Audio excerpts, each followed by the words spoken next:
Assalamu alaikum students, Nimra Habib is here. Welcome to my YouTube channel Brain Boosters by Nimra. Previous lecture में हमने discuss किया था biodiversity के बारे में, इसका ओवरव्यू लिया था बायोडाइवर्सिटी होती क्या है और it's a variety of life. तो हमने डिस्कस किया था कि how many varieties of life exist in the world के अंदर कितनी ज़्यादा वैरायटीज ऑफ लाइफ हैं, और हमने कहा था कि ये अनकाउंटेबल हैं। ठीक है, इस पजल को सॉल्व करने के लिए बहुत ज़्यादा टाइम चाहिए और ये नामुमकिन है। ठीक है, और आज हम इसका टॉपिक डिस्कस करेंगे इंपॉर्टेंस ऑफ बायोडाइवर्सिटी, मतलब वैरायटी ऑफ लाइफ की हमारी लाइफ के अंदर क्या अहमियत है।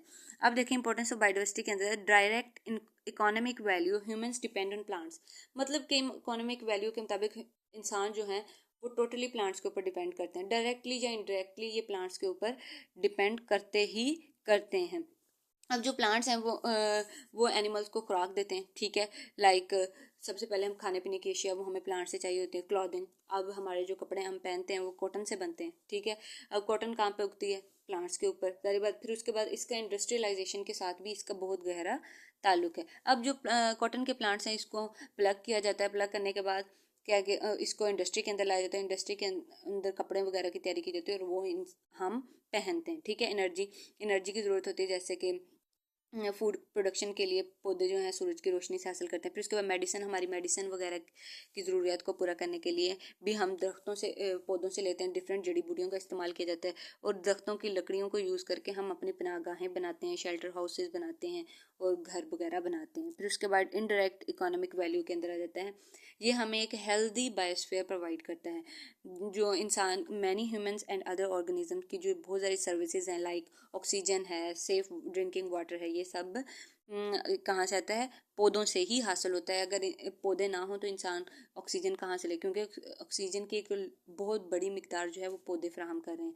ठीक है, और अगर ह्यूमन कार्बन डाइऑक्साइड रिलीज ना करें तो पौधों की ग्रोथ नहीं होगी, क्योंकि पौधों को अपनी ग्रोथ के लिए कार्बन डाइऑक्साइड, तो डायरेक्टली और इनडायरेक्टली इन ह्यूमंस, एनिमल्स और प्लांट्स का आपस में रिलेशन कहीं ना कहीं है, और ये दोनों एक दूसरे के बगैर सर्वाइव नहीं कर सकते और इन दोनों के बगैर अर्थ के ऊपर लाइफ एग्जिस्ट नहीं कर सकती।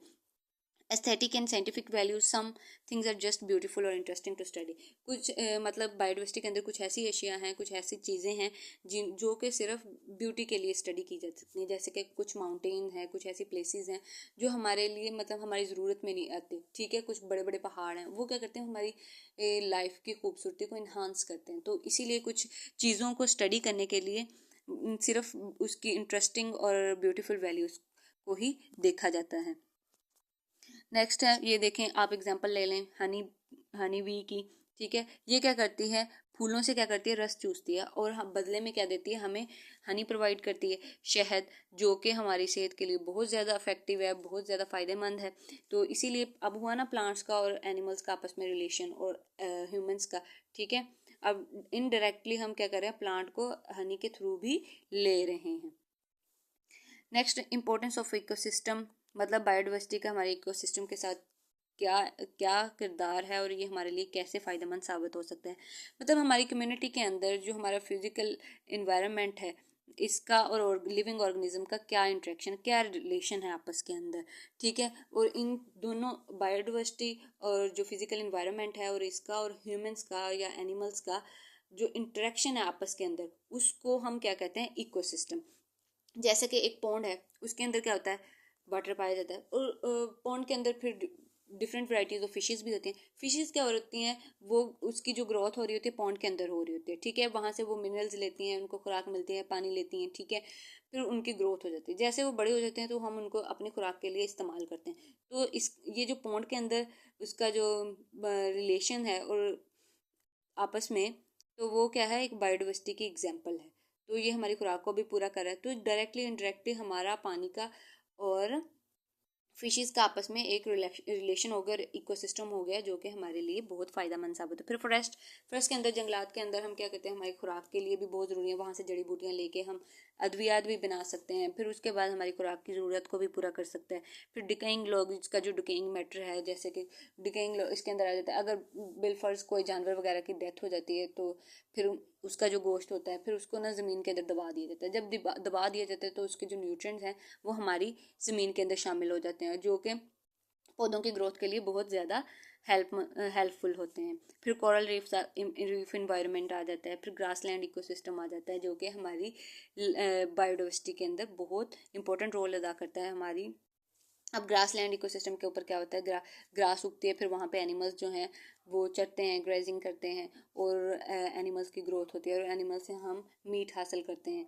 तो बायोडाइवर्सिटी का और इंसानों का और एनिमल्स का और प्लांट्स का एक ऐसा रिलेशन है जो कि कभी ख़त्म नहीं हो सकता। और अगर इनमें से कोई एक भी डिस्टर्ब हो, अगर इनमें से एक भी ख़त्म हो जाता है तो इस अर्थ के ऊपर लाइफ एग्जिस्ट नहीं कर सकती और सवाल ही पैदा नहीं हो सकता लाइफ का कि वो एग्जिस्ट करे।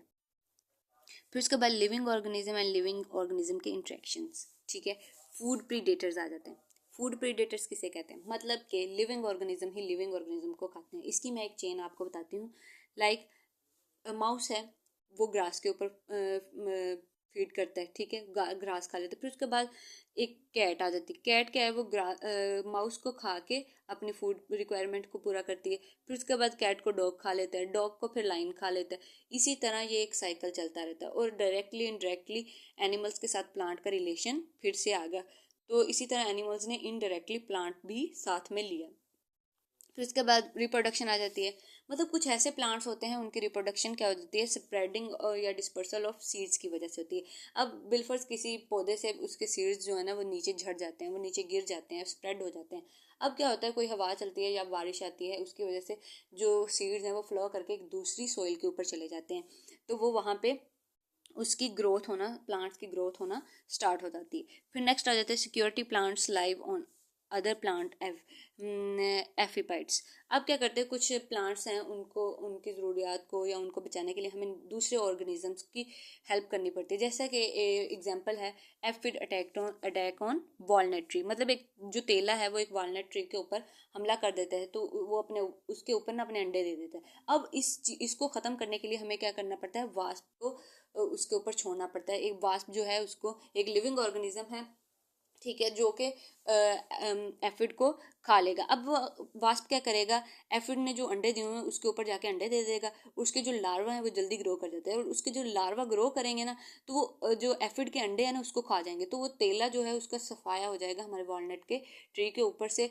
और वो बिल्कुल सेहतमंद हो जाएगा। तो इसी तरह प्लांट्स का, एनिमल्स का, ऑर्गेनिज्म का, जितने भी लिविंग ऑर्गेनिजम्स हैं उनका आपस में बहुत बड़ा रिलेशन है जो कि हर बात में साबित हो रहा है। फिर उसके बाद plants use solar energy for photosynthesis. अब क्या है, प्लांट्स जो हैं वो सोलर एनर्जी यानी कि सूरज से रोशनी को हासिल कर रहे हैं, ठीक है। अब क्या करते हैं, फोटोसिंथेसिस का अमल होता है, वहाँ पे सूरज की रोशनी से वो एनर्जी हासिल कर रहे होते हैं और वो अपनी ज़रूरियात को पूरा कर रहे होते हैं। फिर उसके बाद जैसे ही उनकी ग्रोथ होती है तो वो हमारे लिए फूड प्रोवाइड करते हैं। तो ये भी फिर प्लांट्स का और एनिमल्स का एक गहरा रिलेशन है। यहाँ पे plants observe water from soil, plant जो हैं वो सॉइल से वाटर ऑब्जर्व करते हैं। अब ये देखें, वाटर ऑब्जर्व करते हैं और साथ में जो है न्यूट्रिएंट्स और मिनरल्स वगैरह भी करते हैं। अब पहले भी हमने डिस्कस किया है कि अगर किसी एनिमल्स की बिल्कुल डेथ हो जाती है और उसको हम ज़मीन के अंदर दबा देते हैं, अब जैसे दबा दें उसका डिकेइंग मैटर जो है वो वहाँ पे पीछे रह जाता है, उसके जो न्यूट्रिएंट्स हैं वो सॉइल के अंदर शामिल हो जाते हैं और जो सॉइल के अंदर जाके उसकी जरखेज़ी को बढ़ा देंगे। अब जरखेज़ी को बढ़ा देंगे, वहाँ पे प्लांट की ग्रो होगी।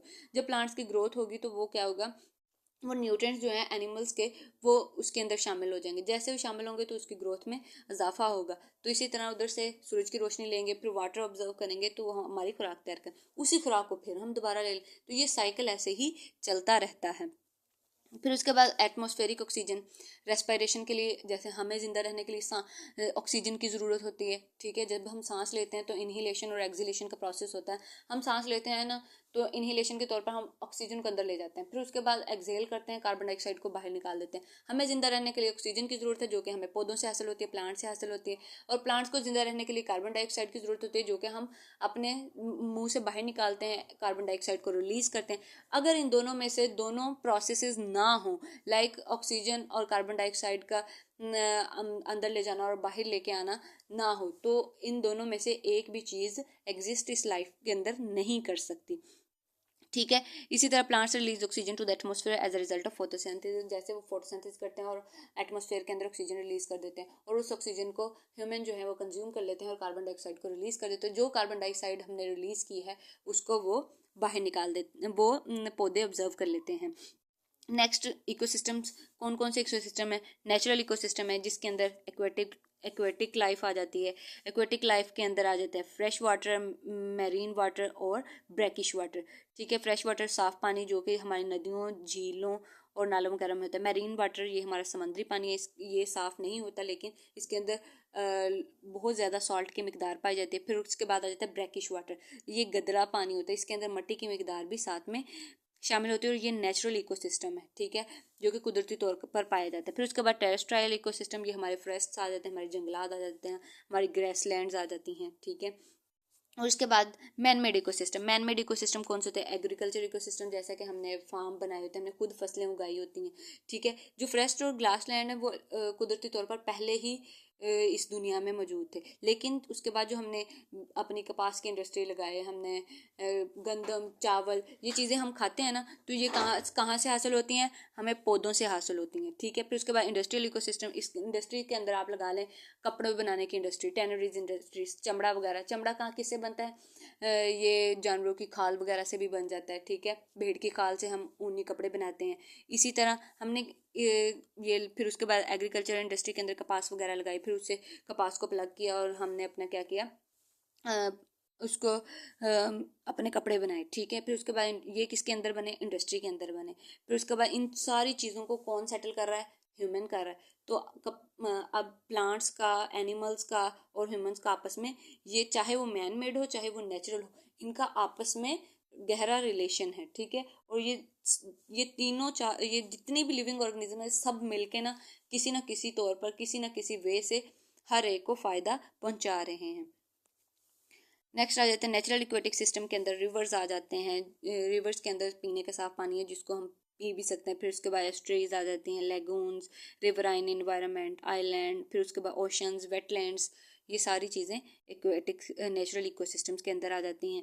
फिर उसके बाद नेचुरल टेरेस्ट्राइल इसके अंदर आ जाते हैं, रेन फॉरेस्ट आ जाते हैं, माउंटेन फॉरेस्ट आ जाते हैं, फिर dry mixed evergreen forest, monsoon forest, thorn bushes and scrub land, फिर उसके बाद ग्रासलैंड, ड्राई पथाना, सवाना। ठीक है, ये सारी इसकी एग्जांपल्स हैं। ठीक है, ये आप देख सकते हैं नेचुरल जो ग्रासलैंड्स हैं और फॉरेस्ट्स वगैरह हैं।